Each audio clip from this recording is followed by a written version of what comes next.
Mabuhay! This is George Gange, your avid rondalla aficionado. Thanks once again for welcoming me into your homes. In this video segment, together, we will learn how to tune our Banduria, laud, and octavina, or your available string instruments the Philippine rondalla way.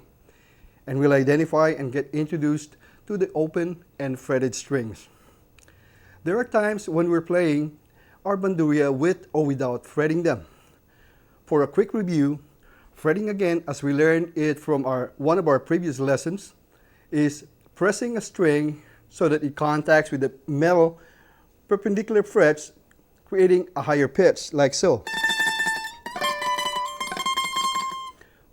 When you don't use the other hand to fret a note, but allow a string to vibrate, this is called playing an open string.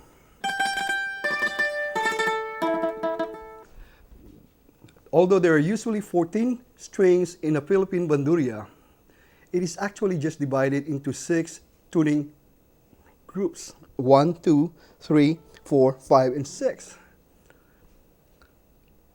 This was done in order to create a richer sound. And if by chance you break one of the paired or triad strings while playing, you just continue on without skipping a beat. The triads and the paired strings are treated and tuned as one string. These 6 tuning units are represented by the open string, notes that along with the major scale chart are going to be the basis for all the other notes as we press or fret a string down, which we'll further discuss in the next video segment. The open string notes of the 6 tuning units are from the bottom in the alphabet chordal system using letters R, G, D, A, E, B, and F sharp. And in the individual Latin system, where individual notes are used, they are Sol, Re, La, Mi, Ti, and Fa sharp. As I've mentioned in our previous lesson, memorization of these open string notes is highly recommended, as it will only help us in our being able to enjoy playing the Banduria, laud, and the octavina in the soonest possible time. To help in remembering this open notes, as I always do when I was in school and would like to memorize some stuff, I try to use the power of association, or a phrase with the first letter representing the ones I needed to master. Or if I say it to myself 3 times, it becomes yours or mine. Like Sol, Re, La, Mi, Ti, Fa sharp, Sol, Re, La, Mi, Ti, Fa sharp, Sol, Re, La, Mi, Ti, Fa sharp. Try it. Although you may always use your imagination and devise your own, here are suggested phrases for the 6 open strings using chordal letters.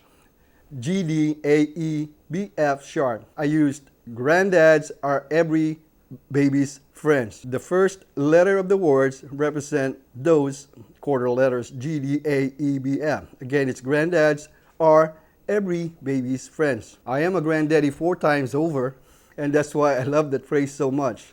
In order to begin tuning our instrument, we'll need a reference pitch from another source.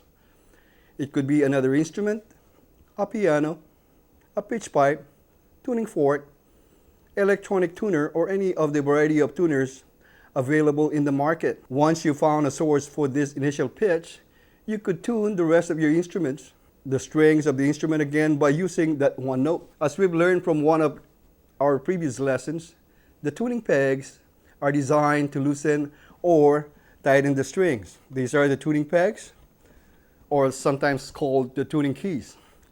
If we turn the peg counterclockwise, you loosen the strings and the pitch goes down accordingly, like so.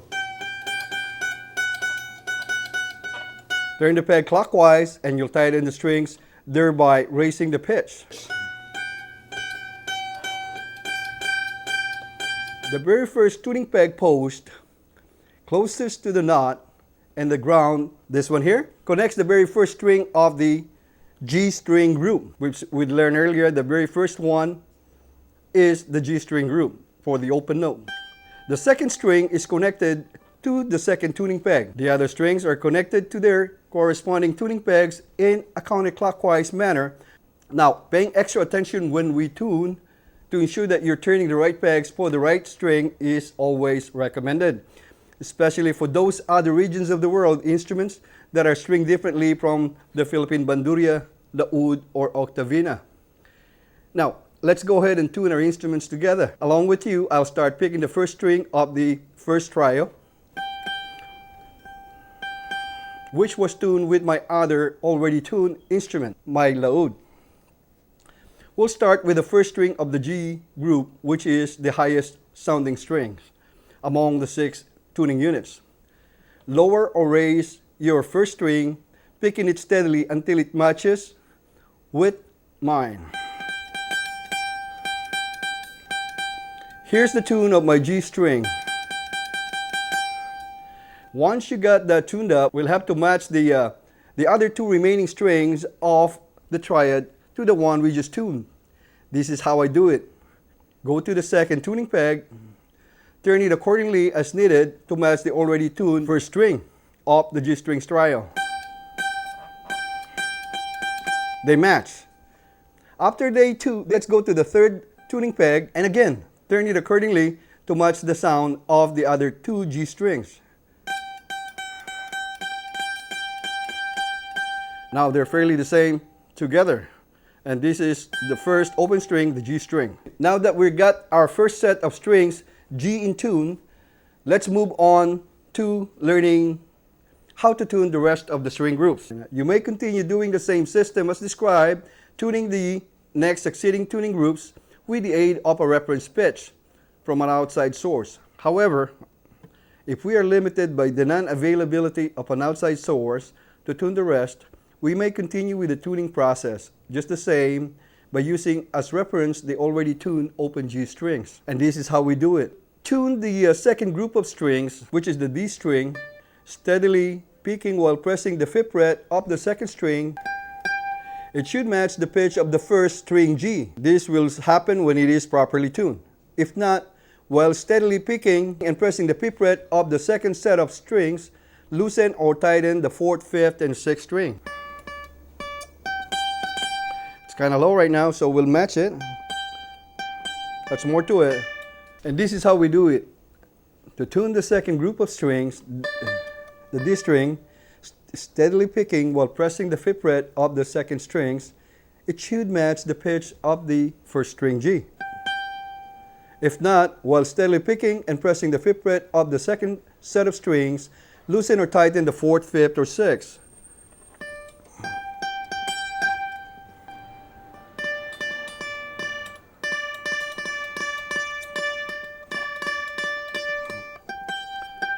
And this is how we do it.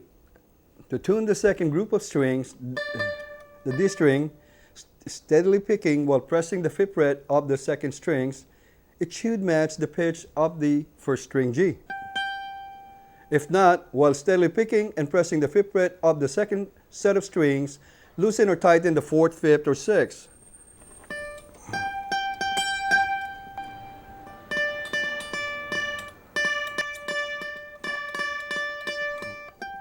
Okay, and we tune it and we turn the pegs of the key of the 4th, 5th, and 6th until the pitch matches with the open G strings. To tune the third string triad, which is A, let's do the same procedure as described earlier. Steady, picking while pressing the 5th fret of the third string A should match the pitch of the second string D. So while steadily picking and pressing the 5th fret of the third set of strings, loosen or tighten the 7th, 8th, or 9th tuning pegs one at a time until their pitch matches with the D open strings. Right now it's kind of low, so we turn it up a bit.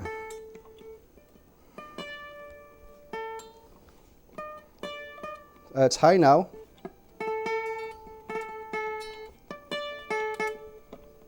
And do the same thing for 7th, 8th, and 9th strings. This is the 9th. Now the third string A is in tune because the the third string and the fifth fret is equal to the second string D. And for a brief review and quick cross-check of our just completed tuning procedures, we can do this by pressing the fifth fret of the second string to match the pitch of the first open string G. Press the fifth fret of the third string to match the pitch of the second open string D. Press the fifth fret of the fourth string to match the pitch of the third open string A. That's kind of low, so we have to adjust a little bit.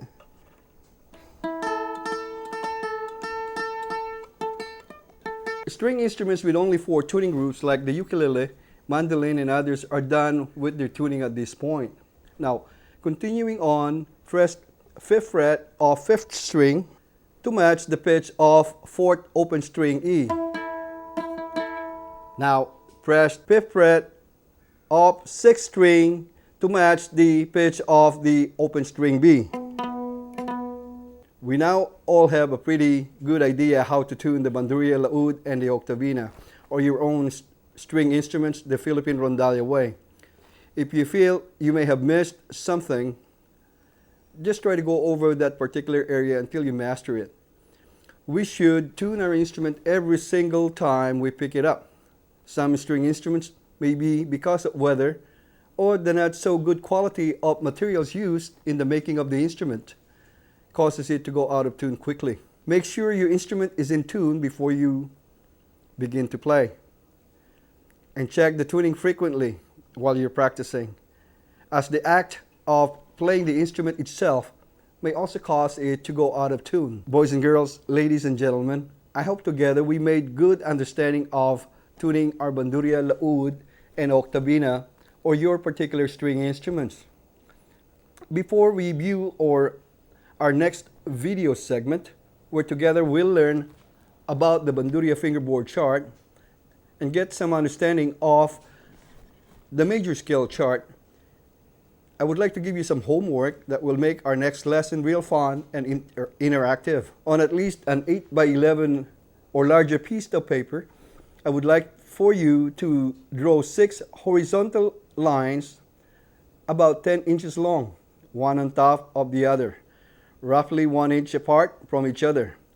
The 6 parallel lines will represent our tuning units. Across those parallel lines, draw perpendicular lines at least 1 inch apart, and those will represent the frets. We'll be using the drawing of yours in our next video lesson. I hope you'll take some time to remember the position of at least our open notes from 1st to 6th tuning units, Sol, Re, La, Mi, Ti, Fa sharp, or G, D, A, E, B, F sharp. Again, our phrase was to remember it is granddads are every baby's friends. And get your instruments ready, boys and girls, and tune it, as we are going to learn how to play the very first piece I've learned playing the Banduria, and that is Mabuhay. So long for now, boys and girls, ladies and gentlemen. Thanks for viewing, and Mabuhay.